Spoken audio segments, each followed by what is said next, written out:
Hello, Knox County students. My name is Kate Hoppenrath, and I am a 7th grade language arts teacher at West Valley Middle School. And we are living through some pretty strange times, aren't we? Who would have thought? Who would have imagined that when we left for spring break, this is where we would be several weeks later with several more weeks to go? So the purpose of these videos is not to overwhelm you or make you feel stressed or to add to a burden at all. The idea of these videos is to help you find a connection, to help you feel more connected to school, to help you feel more connected to one another, and to give you an opportunity to maybe work on some skills that you've done in the past, but could certainly benefit you in the future as well. So let's get started. Today's lesson is based on week 1, and this is an assignment for 7th grade language arts.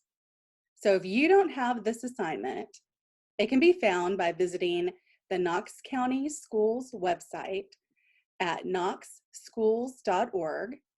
And then you're going to want to click where it says Student Resources. And if you want this lesson printed, the middle school packets are being handed out on Mondays between 10 and noon at each of the meal distribution sites. So there's an entire list of schools, and there should be a school very close to where you are. The list of schools can be found under meal distribution.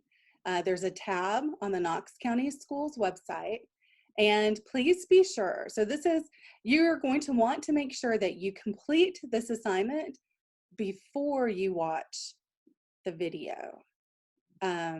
Although part of this video is kind of an introduction. So if you haven't started it yet, I think that's okay too. So if you haven't completed all of the assignments, you may want to stay with me for the first part and then come back when you've completed the questions, because I'm going to go over the questions with you as well. Okay, so I'm really excited about this article. This article is called 5 Reasons Why Being Kind Makes You Feel Good According to Science. So one of the things that I talk about a lot in my classroom is looking for opportunities for kindness, looking for opportunities where we can contribute something good to someone, whether it's someone we know or a stranger or someone that we just happen to run into, looking for those opportunities for kindness. And during times like this, with all of us being, kind of kept at home, and some of you may be feeling, I don't know, a little anxious about being home, or you may be worried about what the future holds. This is a perfect opportunity for us to take a step back and take a deep breath and look at the people around us and think to ourselves, what is it that I can do to help someone else? Maybe we need to send a text to a friend. Maybe we need to call a relative who is far away and has very little contact. Maybe we need to send a note to someone just to let them know that you're thinking about them. So these opportunities for kindness are all around us. And in this article, it focuses on how science actually supports the idea that being kind has an impact on your brain. Being kind has an impact on how you feel about yourself and how you feel about others. So I'm going to share my desktop. So if you are someone who would prefer to hear the article being read to you, I am going to read the article to you. I also want to make you aware of something that all of you have access to on your own laptops or devices, and it is a tool called Snap and Read, and it gives you the opportunity to put a box around pieces of text, and then the application will read that to you. So if you are someone who needs to hear it as well as see it, then that might be a tool you want to look into. 5 reasons why being kind makes you feel good according to science. Have you ever experienced that warm, fuzzy feeling after doing something kind for someone else? In this informational text, Joe Cutler and Robin Benjiri discuss 5 reasons why being kind to others makes you feel good. As you read, take notes on why people are kind to others and how it affects them. Everybody can appreciate acts of kindness, but when it comes to explaining why we do them, people often take one of 2 extreme positions. Some think kindness is something completely selfless that we do out of love and care, while others believe it is just a tool that we cunningly use to become more popular and reap the benefits. But research shows that being kind to others can actually make us genuinely happy in a number of different ways. We know that deciding to be generous or cooperating with others activates an area of the brain called the striatum. Interestingly, this area responds to things we find rewarding, such as nice food and even addictive drugs. The feel-good emotion from helping has been termed warm glow, and the activity we see in the striatum is the likely biological basis of that feeling. Of course, you don't have to scan brains to see that kindness has this kind of benefit. Research in psychology shows a link between kindness and well-being throughout life, starting at a very young age. In fact, even just reflecting on having been kind in the past may be enough to improve teenagers' mood.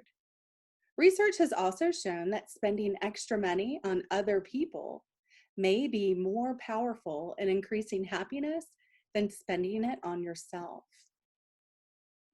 But why and how does kindness make us so happy? There are a number of different mechanisms involved, and how powerful they are in making us feel good may depend on our personalities. Number 1, contagious smiling. Being kind is likely to make someone smile, and if you see that smile for yourself, it might be catchy. A key theory about how we understand other people in neuroscience suggests that seeing someone else show an emotion automatically activates the same area of the brain as if we experienced that emotion for ourselves. You may have been in a situation where you find yourself laughing just because someone else is.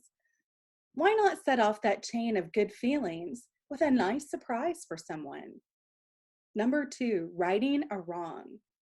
The same mechanism also makes us empathize with others when they are feeling negative, which could make us feel down.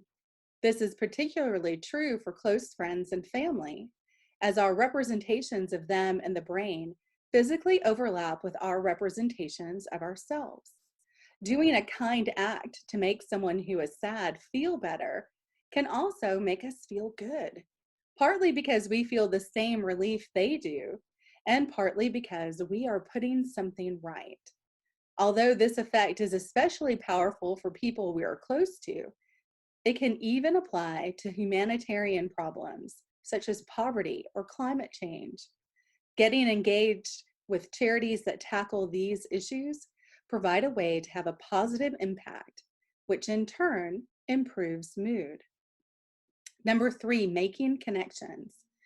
Being kind opens up many different possibilities to start or develop a social connection with someone. Kind acts, such as buying someone a thoughtful present or even just a coffee, strengthens friendships, and that in itself is linked to improved mood. Similarly, charities offer the opportunity to connect with someone on the other side of the world through donating to improve their life. Volunteering also opens up new circles of people to connect with, both with other volunteers and those you are helping. Number 4, a kind identity. Most people would like to think of themselves as a kind person, so acts of kindness help us to demonstrate that positive identity and make us feel proud of ourselves. In one recent study, even children in their first year of secondary school recognized how being kind can make you feel better as a person, more complete, leading to feelings of happiness.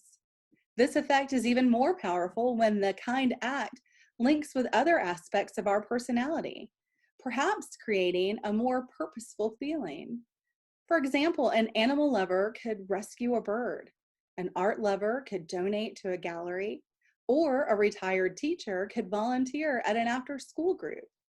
Research suggests that the more someone identifies with the organization they volunteer for, the more satisfied they are. Number 5, kindness comes back around. Work on the psychology of kindness shows that one out of several possible motivations is reciprocity, the returning of a favor. This can happen directly or indirectly. Someone might remember that you helped them out last time and therefore be more likely to help you in the future. It could also be that one person being kind makes others in the group more kind, which lifts everyone's spirits. Imagine that you bake cakes for the office and it catches on, so someone does it each month. That's a lot more days that you're getting cakes than providing them. The story doesn't end there. Being kind may boost your mood, but research has shown that being in a good mood can make you more kind. This makes it a wonderful two-way relationship, which just keeps giving. In your packet, after the article, you can see where your assignments are broken up, just to take a little piece each day. You have something to do on Monday, Tuesday, Wednesday, Thursday, and Friday. If in your language arts class you've done article of the week, then you've done something very similar to this. The purpose of annotating any article is that you are interacting with the text, that you're not just passively reading and taking it in, that you're actually thinking about what you're reading as you read. So let's go back to the very beginning of the article. Pay attention to the title and pay attention to the introduction. So we have within our title 5 reasons why being kind makes you feel good according to science. Here's the entire purpose of the article.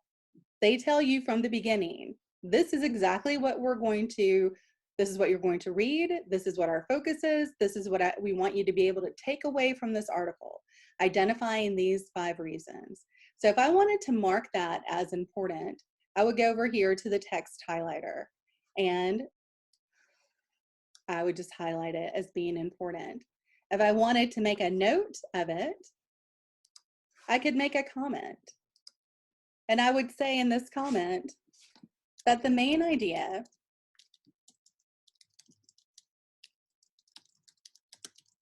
is presented in the title. The purpose of reading this article is to discover 5 reasons why being kind makes you feel good.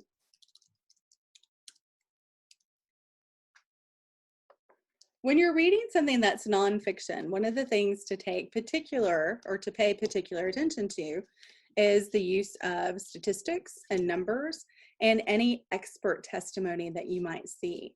Something else to pay particular attention to is the use of vocabulary. Are there words that you are unfamiliar with? So I have identified some of them and I've listed them over here as well, that these may be words that you are unfamiliar with. For some of the words, the definition is provided in a footnote. That's what that number here indicates. For some of the words, you may have to use an online dictionary to look them up so that you have complete understanding of what it is that you are reading. As you read, you're going to want to pay attention to the things that are important to you, the things that you think, oh, well, in this paragraph, for example, it says that people can take 2 extreme positions. So that tells me that within that paragraph, I'm going to look for two examples, two extreme positions. So when you look through the article, obviously any sort of list is going to be important, especially since we know that our article is focusing on 5 things. And that within that list, we want to identify what's most important. What should we take away from that list? One of the strategies that you might want to consider using is called notice and note. Notice and note has signposts and reading. Some of the signposts are designated for fiction, and some of the signposts are dedicated to nonfiction. So when we're looking at a nonfiction text, and that's what an informational text is, we may ask ourselves 3 big questions. What surprised me? What does the author think I already know? What changed, challenged, or confirmed what I already know? Are there words that are specific to or particular to a field? For example, the use of neuroscience, the use of brain science in this article would be an example of a word gap. So for Monday, you're going to read the article and annotate it. Tuesday, you don't have to write anything for Tuesday. On Tuesday, we would love for you to have a conversation with someone in your house about what you've read and paraphrase for them what this article is about. Wednesday is to write a summary. So you may think to yourself, well, what's the difference between paraphrasing and summarizing? A paraphrase is where you take the text and you put the text into your own words. But a summary means that you're looking for what's most important. What's the main idea? What is the author trying to convey? If I had to identify the thesis statement, the most important focus statement in this essay, what would it be? And so a summary is going to be written here for Wednesday. For Thursday, you have some questions to answer. Notice that in your directions, it says, be sure to write incomplete sentences. So what is one central idea presented in the text? Cite at least one piece of evidence from the text that supports the central idea. So what is this article about? What should we take away from this article? And then find the text evidence to support that. Next, you have a couple of multiple choice questions. And look here, main purpose. And we've answered the question for central idea here. And then on Friday, you're going to answer the following question in a complete paragraph. Include text evidence from the article. I'm going to change the color for that one because that is a big piece of what we are doing, is always going back to the text and looking at the text to support our idea. If we have an idea about an article and we can't locate text evidence to support it, then we may want to rethink that idea. If the article doesn't support what we think, then perhaps we're a little off base. Maybe we're not following exactly, maybe we're not paying particular attention to what the article is trying to say to us. So here's our question for Friday. According to the article, what is the relationship between how others feel and how we feel? Now, when you think about the answer to that question, you may think about situations that you've been in yourself. Have you ever been around someone who is always in a great mood, who's super bubbly, fun, exciting, always laughing, always seeing the positive side to things? I know that I've got those people in my life, and being around those people always makes me feel better. I always feel lighter when I am around friends that lift up my spirits. The corollary to that is true as well. If you've ever been around someone who's in a terrible mood, just an awful, no good, terrible, very bad mood, that too can have a big impact on us. I know that being in the house with my family, I have 2 kids. I have a 9th grader and I have a 5th grader. Being in the house with all of us, at times, our moods definitely have an impact on the feeling in the house. So I bet you can relate to that as well. And then if we were to look back at the article for any text evidence to support that, we would absolutely be able to find that our mood can have an impact on others. And if we have a choice on the type of mood that we want to share with others, let's choose to share the positive. Let's choose to share kindness with one another. You'll never regret being kind to others, but you might regret those missed opportunities. All right, so that's it for your assignment. And this may take you may choose to do it a little bit at a time. Maybe you want to take multiple days and do them together. You have a lot of flexibility for that. Then for Tuesday, have a conversation with someone. Paraphrase the article by explaining it to someone in your home. Share the key points the author makes and your thoughts and impressions of the article. So for Wednesday, you have to write a summary. When you write a summary, you're trying to take all the ideas that are presented in the article and present it in just one concise paragraph. So let's look at an example of a summary. So here's a summary that I wrote. In the article, 5 reasons why being kind makes you feel good according to science, the authors Joe Cutler and Robin Banerjee assert that while everyone appreciates when people do nice things for us, we actually benefit more from performing the act of kindness. Showing kindness towards others can improve your mood through positive social interactions and reinforcing the notion that you're a good person. Research in psychology and neuroscience support this by looking at how doing kind things impacts people and looking at brain scans to see which parts of the brain are activated when people do acts of kindness.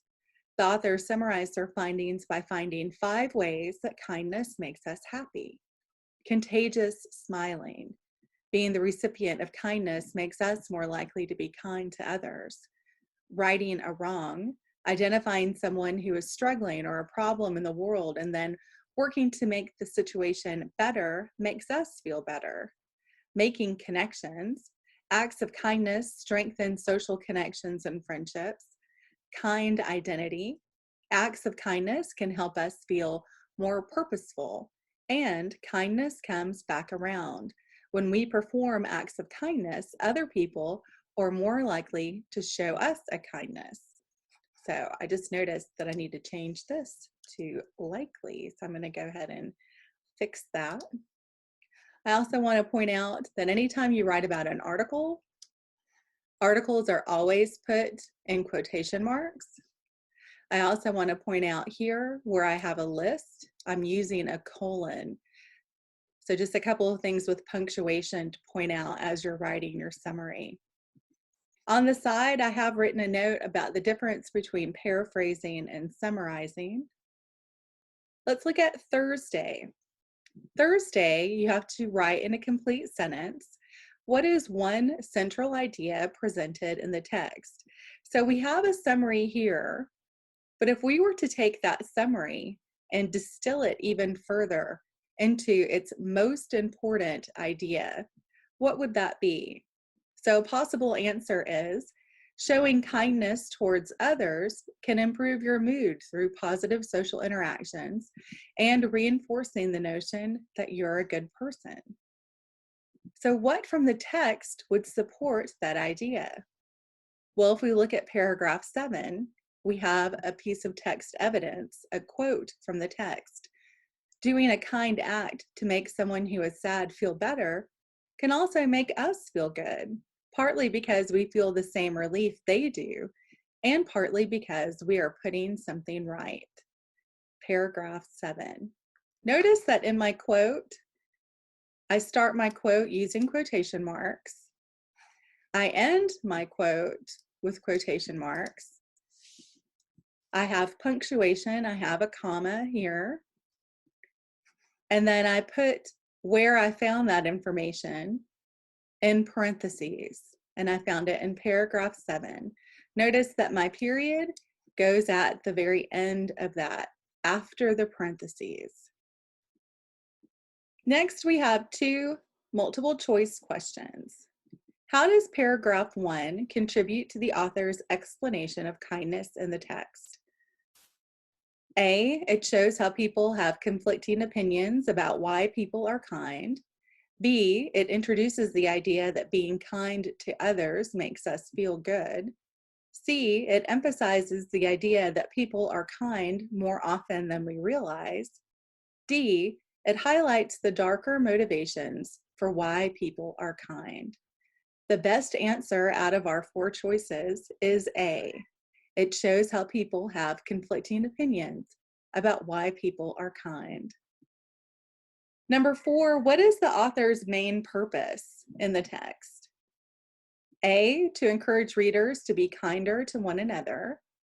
B, to emphasize the disadvantages of only being concerned with yourself.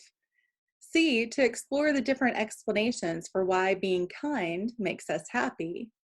D, to suggest that humans are kind for largely selfish reasons. The best choice out of our 4 choices is C, to explore the different explanations for why being kind makes us happy. For Friday, you have to answer the following in a complete paragraph. Include text evidence from the article. Your teacher may have told you that a complete paragraph is anywhere from 4 to 6 to 8 complete sentences. Make sure that each of your sentences start with a capital letter and end with proper punctuation and express a complete thought. The question that we are answering is, according to the article, what is the relationship between how others feel and how we feel? Our feelings are closely connected to the feelings and experiences of those around us. The authors support this idea by describing how our brain registers other people's expressions.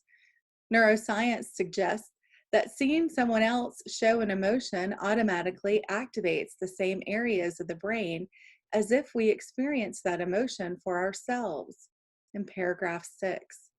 When we see someone expressing negative or positive emotion, we feel something similar.